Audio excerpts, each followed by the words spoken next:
तो बॉलीवुड मॉडल और एक्ट्रेस पूनम पांडे, जो कि विवादों का दूसरा नाम मानी जाती हैं, वो पूनम पांडे इस साल दिल्ली की एक बड़ी रामलीला में मंदोदरी का किरदार निभाती नजर आएंगी और इस ऐलान के बाद ही इस पर बड़ा विवाद छिड़ गया है।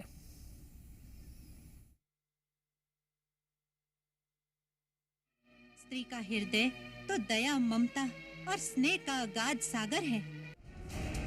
मंदोदरी, जिन्हें धर्म के मार्ग पर चलने वाली स्त्री कहा जाता था, जो खुद रावण के गलत कामों का विरोध करती थी।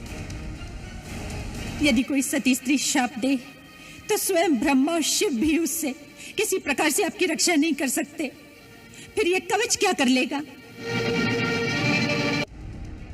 उस मंदोदरी का किरदार जब पूनम पांडे को दिया गया तो इसका बड़ा विरोध शुरू हो गया।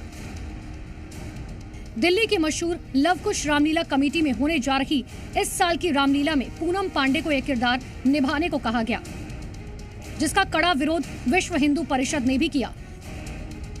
ऐसी मातृशक्ति का, महिला का अभिनय किसी ऐसी अभिनेत्री को दे दिया जाए जिसके व्यक्तिगत जीवन में और सार्वजनिक जीवन में शुचिता नाम की चीज ही नहीं है, तो ये एक प्रकार से इस संस्कार व्यवस्था पर आघात जैसा है।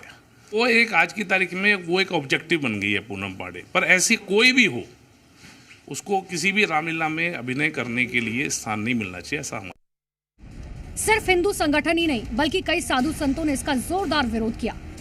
अखिल भारतीय संत समिति के महामंत्री स्वामी जितेंद्रानंद सरस्वती ने रामलीला कमेटियों से मर्यादा का पालन करने की गुजारिश की है। रामलीला कमेटियों से हमारा यह आग्रह जरूर है कि कुछ तो मर्यादा का पालन करिए।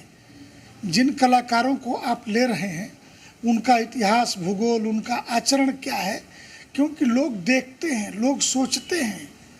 ऐसा नहीं है कि इस सोशल मीडिया के युग में जो है लोग ये नहीं जान पाते कि उसका इतिहास, भूगोल क्या है। वही कंप्यूटर बाबा ने कहा कि पूनम पांडे को मंदोदरी नहीं, शूर्पणखा का रोल निभाना चाहिए। उन्होंने इस मामले में लव कुश रामलीला कमेटी पर निशाना साधते हुए कहा, जो जैसा है उसे वैसे ही चरित्र निभाने के लिए दिया जाना चाहिए। हम ये नहीं कहते कि आप पूनम को पात्र न बनाओ, पर जरूरी है मंदोदरी, शूर्पणखा का पाठ दो। यदि आपको पाठ देना है तो जो जैसा उसको वैसे ही पाठ दो ना, तो शूर्पणखा का पाठ दो आप, मंदोदरी का क्यों होना चाहिए? इसका जरूर ध्यान रहना चाहिए। जो जैसा है उसको वैसा ही चरित्र का निभाने के लिए वो पात्र बनाना चाहिए। तो आपको बुद्धि और विवेक का उपयोग करते हुए जो जैसा है उसको वैसा पात्र बनाओ, मंदोदरी नहीं, शूर्पणखा जैसे देना चाहिए। दरअसल पूनम पांडे के नाम के विरोध की बड़ी वजह है उनकी जो छवि और कई बार उनके ऐसे फोटोशूट जिनको लेकर उन पर अश्लीलता फैलाने के आरोप लगते रहे हैं। पूनम पांडे एक मॉडल है और एक्ट्रेस है, जो कि 2011 वर्ल्ड कप से सबसे पहले चर्चा में आई थी और उन्होंने भारत की जीत पर न्यूड होने का दावा किया था। इसके बाद वो किंगफिशर के कैलेंडर में दिखी। 2013 में नशा फिल्म से बॉलीवुड में डेब्यू किया। इसके अलावा कन्नड़, तेलुगु फिल्मों में दिखी, कई टीवी शोज का हिस्सा रही।